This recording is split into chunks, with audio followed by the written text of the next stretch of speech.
is awesome. I'm having so much fun. Yeah, man, proceed with this. The shipment of fabric swatches for Neil's blazers coming in the mail today. As I stand there holding fabric swatches in my hand, wondering what I should pick for Neil's blazer, I realize I don't have any way of contacting him. So far, I've only run into him by chance, or he came over to my place himself. This time, we didn't set another appointment, so I really can't show him these swatches. What a pain. Now I had to actually go out and find him. I'm pretty sure he's raised a huge stink over selecting a fabric without consulting him. How annoying.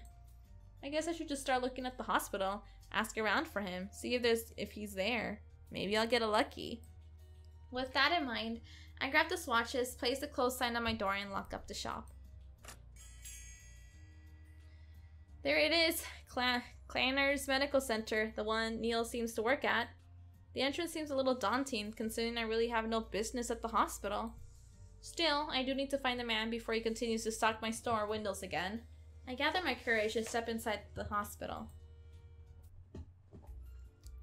It's the first time I've been here, and I'm greeted by a white lobby with very tall ceilings. The hospital seems fairly clean. Clean too. Only a few people seem to be going in and leaving. No signs of a certain man with purple hair. I wonder what position Neil has at the hospital. Surely it can't be a doctor. I refuse to believe someone as petty and as mean as him could ever be allowed to be a doctor. Awkwardly, I make my way over to the receptionist, who's in the middle of helping someone else, so I patiently wait in line.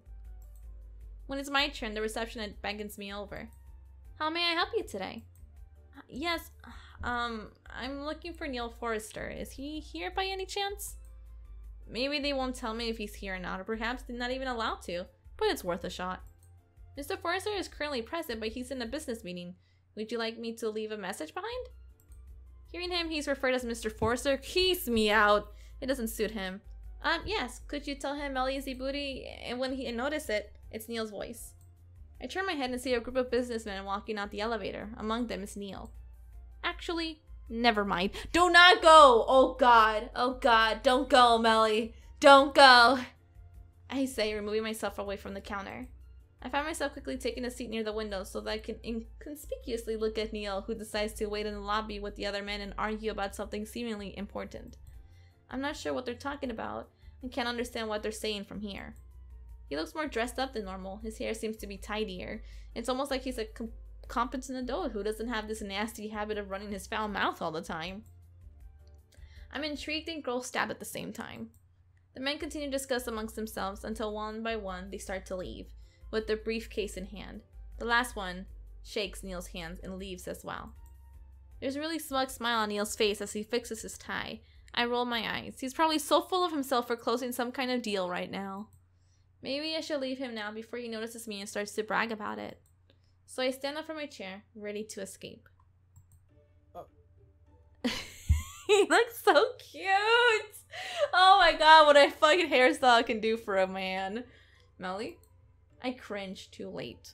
I can't sneak off anymore. Well, I came here for a reason. I guess might as well get it over with. Neil, I put on a fake smile and approach him.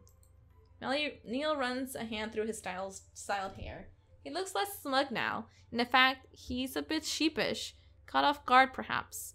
Perhaps he's remembering our last encounter where I fell on top of him. The event still leaves me feeling a little awkward. Do you like to spy on my meetings? That implies you're actually saying something worthwhile that needed spying on, I retort. Neil waves his hand, dismissing what I said. Or perhaps you were captivated by my magnificent negotiating techniques and couldn't help but stop and stare at me at all, says Neil cheerfully, nodding at himself like this was the actual truth. Okay, I guess the awkward Neil from before has disappeared entirely because he went right back to being the arrogant one. What does he want? A cookie? You're gross. You're gross. I take it you closed some kind of important business deal, I say in a dull voice. Yep, Neil's definitely not the mature adult I thought he was only a minute ago. Neil looks at me with a knowing smirk but doesn't reply. That's actually kind of gets on my nerves. He won't even tell me why he's so gleeful about. That's just annoying. Whatever. I'm here for your blazer. I didn't have any way of contacting you, so I came here. Neil stretches out his hand, palm side up. Hand over your phone, he commands. I fronted him. Excuse me? He banks at me with his hand, waiting for me to give him my phone. Who's gonna give my phone? Hesitantly, I pull out my phone from my bag, and Neil immediately snatches it away. Bitch. Hey, don't break it!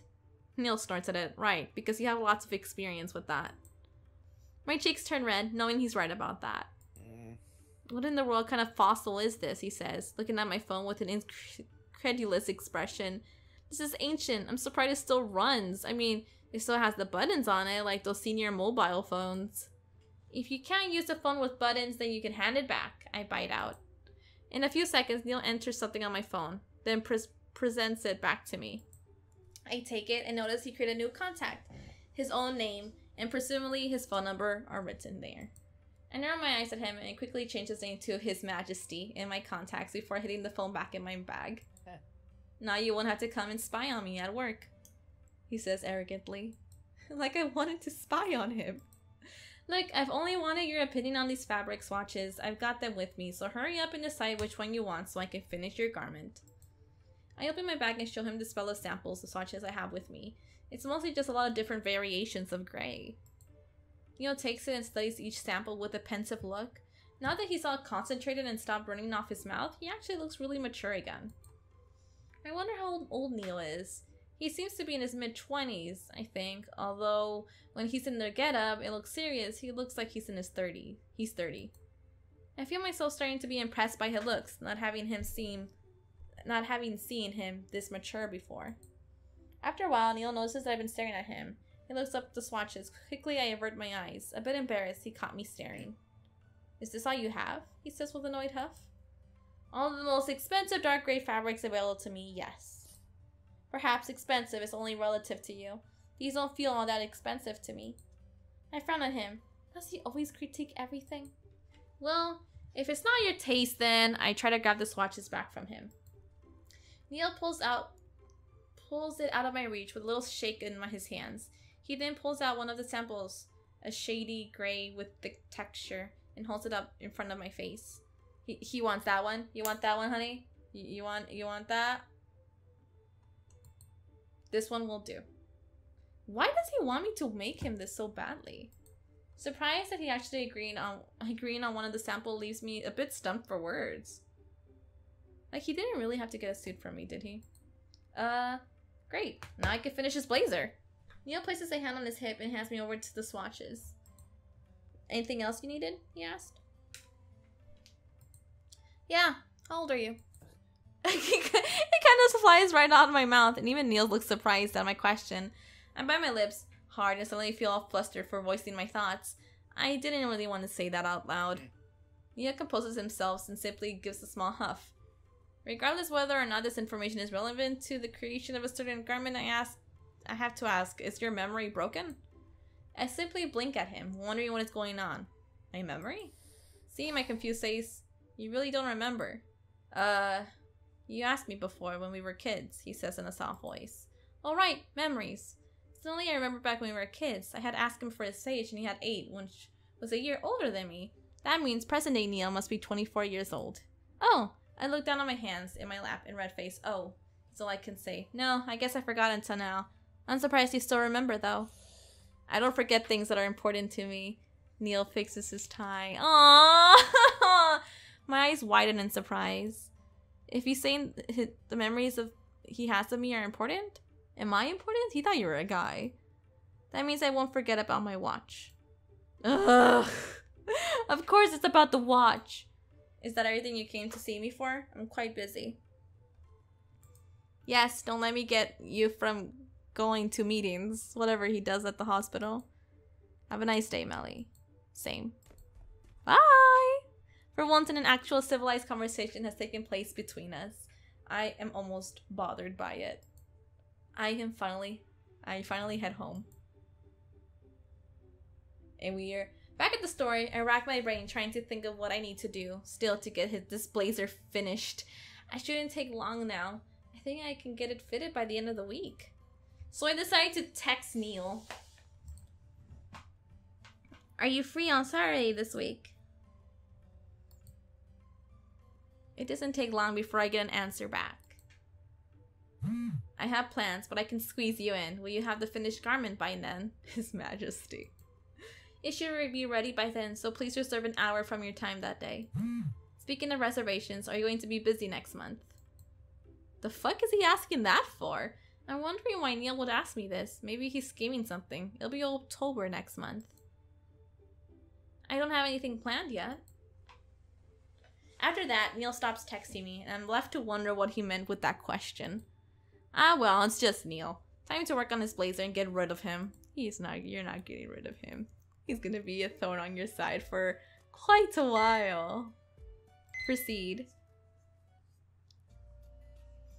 The blazer is all but done after pulling a few all-nighters this week. I've been texting back and forth with NIEL. He's as insufferable in text as he is in person, and we decided on a date where he can come fit the blazer. And I guess the fun part out of this whole arrangement was when I woke him up in a text of mine asking him to remeasure his arm length at 2 a.m. in the morning. He belittled me as expected, but actually gave me the measurements. The sucker. I didn't really need those measurements. I just wanted to wake him up in an ungodly hour so that he could suffer with me, considering I've been staying up this late for a few days in a row. Misery loves company after all. So here I am, anxious, waiting for NIEL to drop by after working hours. Finally, I can get done with this guy. The bell rings and door opens. NIEL walks in, looking quite posh and self-assured. That's always this overconfident aura around him. Look at his hair! Look at this boy's hair! Brush your hair, boy! I mean, I like it both ways, but I mean, like, brush it, boy. Good evening, he greets me. I nod my head. Come with me to the back. They're being civilized with each other. Oh, their relationship has grown. I lead him to the sewing room so I can fit and make him any small adjustments to the blazer. NIEL follows me quietly, but I can feel his eyes burn a hole in my back. It's uncomfortable. Speaking of uncomfortable, I wonder if he'll react the same way again like last time, whenever I touched him. I touched him, jerking away from me as if I'm something disgusting. I mentally shake my head. He is a weird one, but after today, it should be all over. I quickly grab the blazer that's prepped and hanging on the wall, then hand it over to NIEL. In a deliberately slow move, NIEL takes it over, inspects it with a hawk eye. He slides the fabric through his fingers, looks at the lining and the craftsmanship, and I start to feel nervous about it all. To be honest, I'm preparing myself for his harsh words and criticisms because I know that's exactly what he'll say. However, NIEL doesn't say a word and he slides his arms into the sleeves and puts the blazer on. He turns to face the mirror and shakes himself out, twisting his body from side to side to examine every angle. He looks quite dapper in the blazer. It suits him, but I can already see a few alterations I need to make. It's a bit too wide at the waist. I know it's NIEL and all, and I should slave away for a guy like him, but I shouldn't slave away for a guy like him, but it's against my principles to create sloppy garments. So, I ask him impatient for his reaction. NIEL sighs and closes his eyes for a bit. It's not anything remarkable, and it's a bit too wide at my waist. My cheeks are already glowing pink, and I can't help but glare at him, even though he's right about the last part. What a thankless man. But it's passable, decent enough to wear. Just a few small adjustments, and people might actually compliment me for wearing it. I blinked at NIEL. Was that a compliment? I stare at him in shock, at a loss of words. NIEL notices me staring at him and he gives me an indignant huff. Well, are you going to continue to stand there and stare at me or are you going to fix your mistakes? He sneers at me. He quickly takes the blazer off and hands it over to me. Quit your whining, I'm doing this for free, I snap at him. I take the blazer and top it up over to my sewing machine and start to narrow the waistline. It should be a quick adjustment so it doesn't need long before I'm finished. The sound of sewing machine needles plucking down fills the room, and NIEL is tapping his foot on the ground impatiently. Once I'm finished, I hand it over to him and he tries it once more. NIEL looks himself in the mirror. It fits a lot better now. Alright, this seems adequate enough. In sigh, I relieve. I'm finished. NIEL awkwardly fiddles around with the cuffs of the blazer, as if he doesn't know what to say at the moment, but then he finally does speak up. Someone might actually want to try and find out who the tailor is, At least its quality shouldn't put me to shame. I look at him weirdly. Is this another compliment? I can't tell for sure. It's so awkwardly worded. Are you so worried about what people might think about you? I ask. NIEL raises an eyebrow at me in the mirror, then shakes his head. I don't waste my time worrying on inconsequential, I can't read, issues like that. I can't even read. I was gonna try and attempt it, but I'm like, nope, the word just escaped me. Your actions say otherwise, though. I say softly with a roll of my eyes. NIEL definitely cares about what people think of him. Just look at how much he cares what Blazer should look like. NIEL turns around to face me. No one has the time to be worrying about what the world thinks of them. They only really care about what a select few people have to say, says NIEL in a low, serious voice.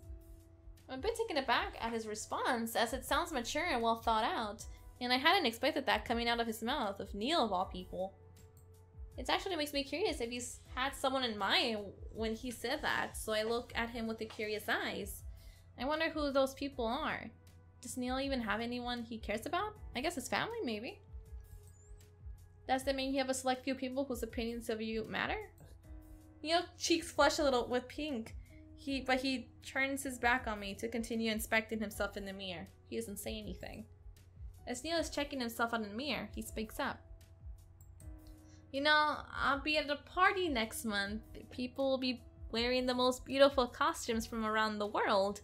I'm sure even someone like you could learn something from seeing them. Oh, he's inviting me to a party! Oh, it's cute! I bite my lip in front of him for changing the subject. What is he getting at? Why are you telling me? I figured you'd be interested in a masquerade ball. What's with you playing dress up all the time? NIEL shrugs nonchalantly as he finally steps away from the mirror. I make clothes. I don't play. I stress the words, feeling insulted. He hands waves what I said. Same thing. Boy. Then he leans down with his elbow onto the crafting table. Are you interested? Boy, you know I'm gonna say yes. Interested in what? I roll my eyes at him. You don't have to act coy. I know even someone like you would love to be invited to a ball, no matter how low of a status they have. Okay, so I'm not gonna fucking go with you, asshat. My nostrils flare up. Listen here, NIEL. Under no circumstances am I interested. So I've got an invitation right here. God damn it, NIEL. I'm not. You're an asshole. NIEL completely talks over me and takes something out of his back pocket. It's a cream-colored envelope. He shifts its between his fingers, looking smug and full of himself like always. Even you would be grateful to be invited to such a high-profile event. You could create your own costume and show off your work. NIEL smiles at himself. You should be thanking me for even thinking about giving you an invitation. I swear to God, I'm gonna beat this guy's ass. How dare he talk to me like that? I take the envelope out of his hands and slam it onto the counter. Who says I want to attend? Don't just go ahead and make decisions for me. NIEL looks taken aback, but then he shakes his head a little, and his arrogant face is back to normal. There's a lot of people, celebrities even, who show off their various designer costumes. I think it would be wise to accept this invitation if you want to make a name for yourself as a tailor there. It's an opportunity for you to create some connections. He's got a point. If it's anything like he describes, people would be flaunting their costumes, and perhaps I could make a name for myself and snatch some celebrity as a client. But I really don't want to admit this is NIEL. My pride won't allow it. My eyes focus on the envelope. I'm conflicted about it. I thought I was going to stop seeing NIEL around any longer, but now he's waving this invitation around in my face that could definitely be good for my business. I really don't know what to do. And what do you want in return? I finally ask. That's gotta be it. There's gotta be a catch. No way would NIEL offer this for me for free. There's a slight smile on NIEL's lips. I might give it to you if you beg. Boy! I'm not. Say nothing. I stare at him, my eyes glazing over, as I'm watching the most boring documentary on earth. NIEL doesn't seem to like my reaction. He probably expected something else. Perhaps an excuse starts quibbling with me again. Fine, I'm giving this for free, no strings attached. Why do I feel that's difficult to believe? I'm suspicious of NIEL's motives. Are you really going to turn down such a generous gift? If it means he might blackmail me into something again, then yes. Anything NIEL offers for me for free has to be treated as suspicious. Who knows what he's up to? I'm just questioning your motives. NIEL bites down on his lip, clearly becoming more irritated the longer I keep refusing his invitation. I was simply going to show you what a master tailor work will look like. My private tailor has already been working on my costume for months now. Ah, so you just want to show off in front of me. I don't want to parade around like a peacock. That definitely sounds like you want to parade around like a peacock to me. I cut him off. But I do want to give you the opportunity to see other people's works on costumes. I figured it would be the right up your alley, and it opens up your connections, NIEL finishes, ignoring my commentary. I stare at him long and hard. What's he saying sounds decent. In fact, it sounds like it's a great opportunity for me. The words themselves aren't bad, it's just that NIEL is saying them, that it's making me wary of other ulterior motives. I'm trying to figure out why he would want me there, other than to rub it in my face that his costume is so much better than mine. Or perhaps he wants to humiliate me in front of hundreds of other people because my costume isn't up to par. He probably thinks I can't do it. Yes, that's probably it. He wants to see me fail. Well, I guess I'll just have to prove him wrong. Fine, I say, grabbing the envelope again. I'll accept, and I'll make the best costume out of them all. Great, NIEL smiles as he says this. I wasn't expecting him to look so cheerful all of a sudden. All the more reason to be on my toes and wonder what he's planning. NIEL doesn't just smile like that. He's usually got a scheming face or an angry face, not a cheerful one. That's not part of his emotional vocabulary. Then I'll see you there. Thank you for the blazer and have a good night. He's too nice! What the hell? You can't just 360 me right here, man. NIEL leaves, still wearing the blazer I made for him. Unable to contain my curiosity, I open up the envelope. Wear a mask so no one can tell your identity. Hide it well. Oh, what? Oh, that's so awesome. There's an address to the venue on the back. Just you wait, NIEL. I'll make the best costume yet. And wow you. I'll make it right now. Like, I'll make it right now. You think I can't make it? I freaking chop. Fuck it, you know? I'm just gonna wear a mask. Continue. Proceed. Today, Sarah and I are going shopping together. I asked her if she wanted to join me as I'm buying a new cell phone. It wasn't because of NIEL's comments about my phone still having buttons looking like a fossil. Yes, it is. Well, maybe a little. You see, I knew. Regardless, I decided it was kind of time to upgrade to a smartphone. Especially since Sarah keeps asking me to download this app so we can chat together. I figured she'd be the best person to take me to a phone shopping trip. Ooh, look at all them phones. We enter the electronics store and look around all those phones that are on display. The price tags are really pretty brutal. Which one do you have? I ask Sarah. Sarah walks towards one of the looks sleek and black. This one, the Imperium 6. Big, but still compact enough to fit in my pocket. I don't know what I should pick. The price tag on Sarah's phone is $699, and I would prefer not to spend so much on a simple phone. Sarah gets distracted by the camera lenses in the next aisle, and she gleefully hops over to check them out. Look at these lenses! I should really upgrade mine. I like a lower aperture for the indoor photography. I pretend to know what Sarah means and nod my head, all the while looking at the much cheaper cell phones. The cell phone I'm holding is white with a tag of $249. I really do not know what the difference is with the one Sarah has. Perhaps you simply pay more for a brand name? That could be it. I wish I could go too, says Sarah all of a sudden. Huh? Go where? I asked, looking up and seeing her pop out of over the shelf. Sarah walks back to me where I am. The masquerade party, of course. Right. After I got the invitation from NIEL, obviously I told Sarah about it, and she's been green with envy ever since. Want my invitation instead? Can I? She says the pictures that I could take. I'd love to photograph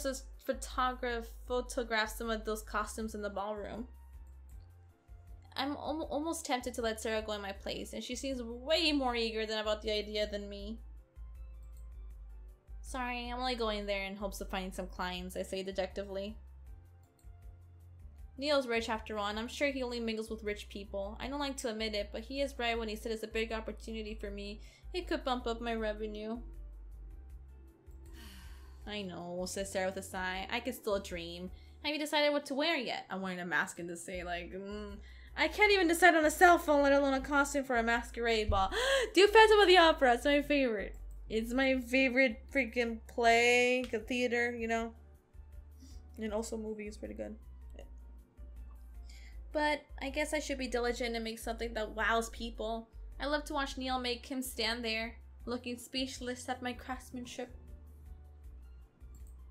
I'm sure you'll make something beautiful. I have no doubt about that. I give Sarah a smile. She always seems to have my back. Now I can go back to what I came here in the first place. I still don't know which one to pick. Sarah laughs and then continues looking for a cell phone with me. She eventually convinces me to buy the white one I had in my hands before. It has a 5.5-inch screen, a front-facing camera, and does everything a smartphone should do. It's my first smartphone, so Sarah helps me set everything up, downloading the app she thinks I would need, and explaining how to use those touch commands. After a while, I think I understand everything well enough, and Sarah and I part ways. When I'm home, I fool around with my new phone. I enter my old contact information, copy the numbers and names with my previous phone. I even enter NIEL's number, still listing him as His Majesty. To test it out, I sent a brief text on the chat messaging app that Sarah downloaded for me. I'm unsure if NIEL has it as well, but she assured me that most people own the same app.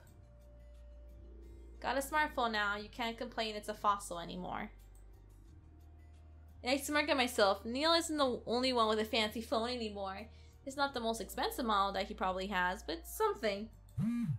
After 5 minutes, it vibrates and I check. I can only assume this is Meli, who doesn't feel the need to introduce herself in her first message to me.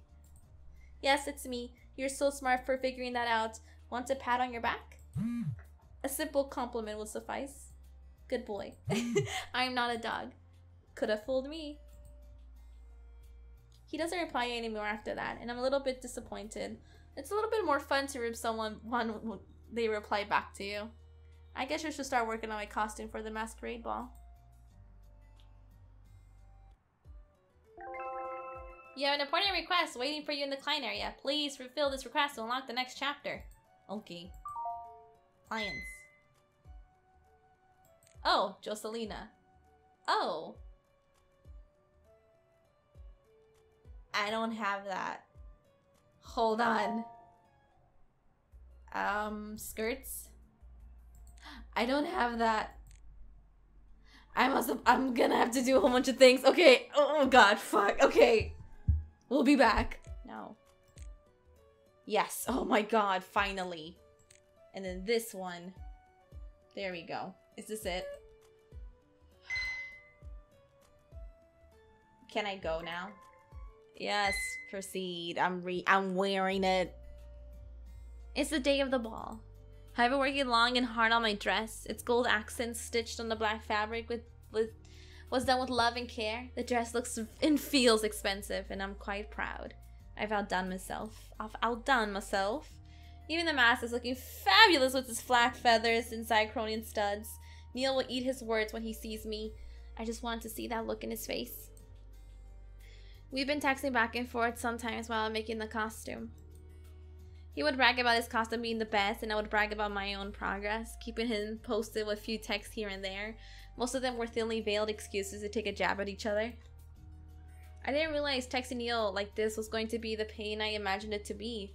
Honestly, it was fun at times. Sometimes. He hasn't been in pain in the butt recently. That's not to say he hasn't used his impressive vocabulary to chew me out, because he certainly has. Except this time, I fired off my own words right back at him. NIEL mentioned something about having a bet with someone and wouldn't indulge me in more information about it when I pressed. Perhaps he made a bet to see if he could be wearing a trash bag to the ball or something stupid like that. No, NIEL will be wowed so badly I'll knock him right off his feet. If I'm not knocking him into him on purpose, that is. Either way, I'm all dressed up, makeup on, and ready to go.